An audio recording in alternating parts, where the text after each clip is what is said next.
দিকে পানি আর এই পানিতে রাজহাঁস গোসল করছে তার মনের আনন্দে। মনে হচ্ছে কতদিন হলে তারা গোসল করে না, আর দলবদ্ধভাবে তারা একসাথে পানিতে নেমেছে। দেখতেই না কত ভালো লাগে, আসলে সৌন্দর্য বৃদ্ধি পাচ্ছে। আসসালামু আলাইকুম, আশা করছি সবাই ভালো আছেন।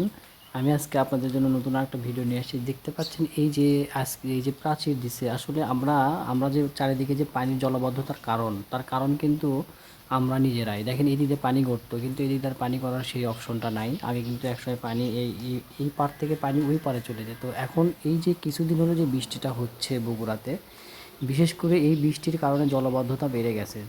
জলবদ্ধতা বেড়ে যাওয়ার কারণ কিন্তু আমরা নিজেরাই, কারণ আমরা অপরিকল্পিতভাবে নগরায়ণ গড়াচ্ছি, বিশেষ করে বাড়িঘর করছি। কিন্তু পানি আগে যেমন পানিটা যাওয়ার জন্য একটা সিস্টেম ছিল, সেই সিস্টেম কিন্তু এখন আমরা নিজেরাই বন্ধ করে দিচ্ছি, যার কারণে আমরা এই পানিটা বন্ধ করতে পারছি না এবং এই পাশ থেকে ওই পাশে ভরে যাচ্ছে। কিন্তু বিশেষ করে এগুলো যদি আমরা এখন থেকে নজর না দিই, ভবিষ্যতে আমাদের আরও অন্ধকার সৃষ্টি হবে। এই বৃষ্টিতে দেখেন স্কুলের ছেলেরা বাচ্চারা অনেকেই যাতায়াত করতে কষ্ট পাচ্ছে।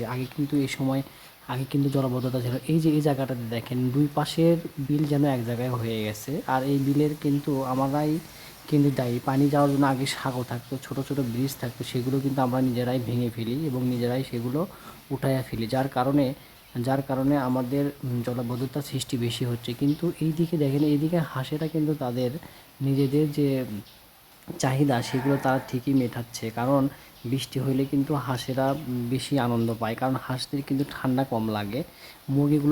হাঁস যেমন আনন্দ করতে পারে, কিন্তু মুরগিরা তেমন আনন্দ করতে পারে না, কারণ মুরগিরা ভিজে গেলে তাদের একটু চলাফেরা করতে সমস্যা হয়, সেটা বড় কথা না। কিন্তু এই যে বিষয়টা দেখেন, দুই পাশের খাল যেন একসাথে হয়ে গেছে, আর ইটপাড়া রাস্তা তো তবুও মনে হয় আমাদের গ্রামের রাস্তাটা মোটামুটি আগের চাইতে এখন বর্তমানে অনেক ভালো আছে। কেননা আগে একসময় এদিক দিয়ে যাতায়াত করা যেত না, এখন দেখতেছি শহরের বিভিন্ন কেন্দ্রে পানি জমে যাচ্ছে, বিভিন্ন নিউজে দেখা যাচ্ছে। আসলে এটার কারণ কিন্তু আমরাই, কারণ যেখানে পানি জমে যাচ্ছে আমরা যদি একটু সুদৃষ্টি দিই, তাহলে দেখা যাচ্ছে পানিগুলো কিন্তু নেমে যাবে, কিন্তু আমরা সেটা করি না। আর এই চাচাটা দেখেন বৃষ্টির মধ্যে ভিজে ভিজে মাছ মারতেছে, কিন্তু এনার বয়স কিন্তু অনেক, ইনি কিন্তু গাছ কেনা বেচা করে এবং ইনি কিন্তু প্রচুর পরিমাণে মাছ ধরে এখান থেকে এবং তার সংসারের চাহিদা কিন্তু এখান থেকে মেটায়। আসলে আমরা কিন্তু পরিশ্রম করতে পারি না, যার কারণে আমরা দেশীয় মাছ খেতে পারি না। আমরা যদি পরিশ্রম করতে পারি, তাহলে কিন্তু আমরা মাছগুলো খেতে পারি। যাই হোক, যদি ভিডিওটা ভালো লাগে অবশ্যই আসসালামু আলাইকুম, লাইক শেয়ার কমেন্ট করবেন।